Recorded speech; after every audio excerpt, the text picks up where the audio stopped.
ለረጅም ጊዜ በሱስ የነበረና ዛሬ ከዛ ወጥቶ የጉድላክ የሱስ ማገገሚያና ስልጠና ማዕከል መስራችና ዳይሬክተር ሆኖ እየሰራ ይገኛል።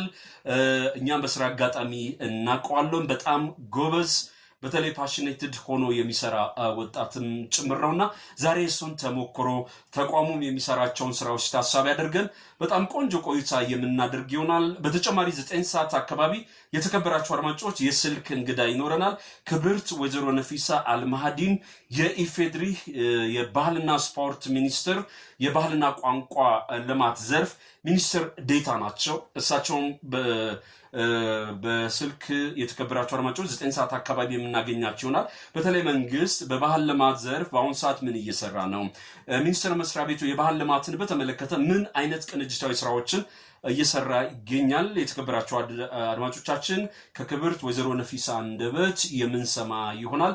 ኢትዮጵያዊ ሴት ግንባታዎች በተለይ የወጣቶች ስብዕና ልማት ደግሞ በአጠቃላይ የኢትዮጵያ እድገት ብልጽግና ውስጥ ከፍተኛ አዎንታዊ አስተዋጽኦ ያደርጋልና ሚኒስቴር መስሪያ ቤቱም እየሰራ ያላቸውን በተመለከተ መረጃ ከሳቸው አንደበት የምንሰማ ይሆናል። ከዮናታን ጋር ደግሞ የተከበራችሁ አድማጮቻችን በቅጽል ስሙ እድለኛው በተለያየ መገናኛ ዘዴም እየተገኘ በጣም ጠቃሚ ጉዳዮችን ያጋራል።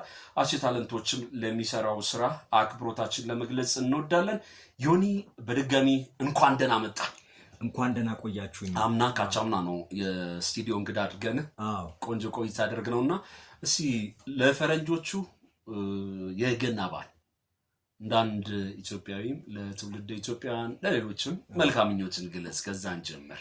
ኢትዮጵያ እኮ የሁሉም ሀገር ነች። ራይት፣ ሁሉም የሚኖርባት ሀገር ነች።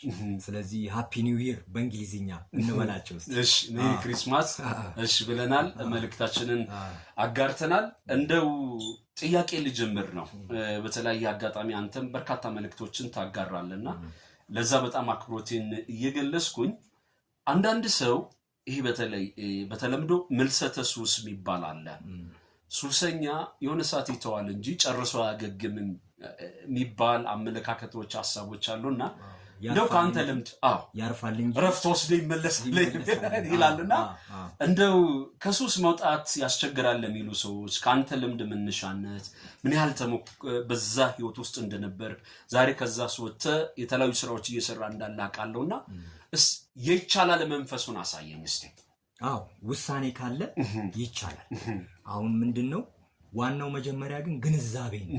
አሁን እኔ ግንዛቤ ስላልነበረኝ ነው እንግዲህ ለ22 ዓመታት ያህል ነው ከልጅነቴ ከ7 ዓመቴ ጀምሮ በዚህ በሽታ ተሰቃየ ነበር። ሱስ በሽታ መሆኑ ግንዛቤ ስላልነበረኝ ከዛ ግን በአንድ ሰው ጥቆማ አማካኝነት ነው ወደ ጳውሎስ ሆስፒታል በመሄድ ምክንያቱም ልሞት ሆኜ 39 ኪሎ ሁላ አክዬ በቃ ከሰውነት ጎዳን ልጠፋኩ ነው እያየነ ኩታነንክ ምናምን እያለ ብዙ ሰው ደግሞ መዳን እኮ ፈልጋለሁ ግን እንዴት ልውጣ ግንዛቤ አልነበረ።